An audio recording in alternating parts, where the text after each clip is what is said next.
Morning po. Thank you po for answering my question earlier.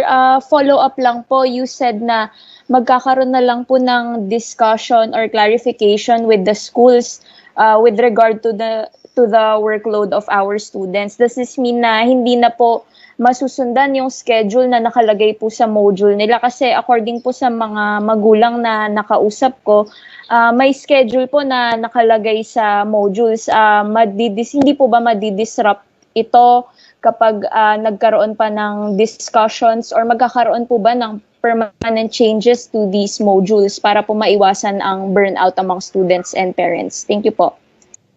Ang sinasabi natin, ang paraan dyan, kahit nandyan pa rin sa module, sasabihin itong mga tanong na ito o itong mga activities optional for now. Pipiliin, kaya sabi ko mag-uusap sa mga paaralan kung paano mabibigyang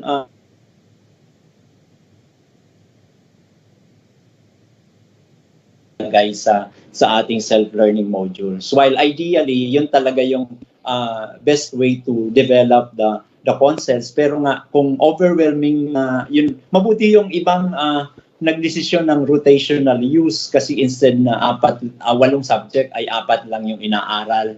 Ang ano po talaga nito, yung karamihan po sa first quarter ay 1:1 yung ginagamit na self-learning modules. So talagang kung yung unang disenyo ay marami, ang isa pa po na para sa mga nakikinig na teacher, halimbawa po yung feedback sa akin, ito anecdote, baka katulad din ng mga nakausap mo, Miss Megs, ay kahit Sabado at Linggo nagtitext pa si teacher ng dagdag na gagawin, maliban po sa mga nakasulat doon. So, yun po yata ang mga kailangang hindi gagawin, yung mga additional na pinapagawa na binibigay sa mga bata na hindi na sa panahon ng dapat sila ay nag-aaral pa kasi weekend naman sa linggo at kung minsan late at night.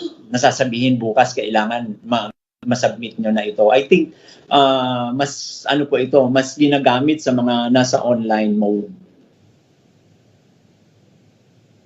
Okay po, thank you, Yusek.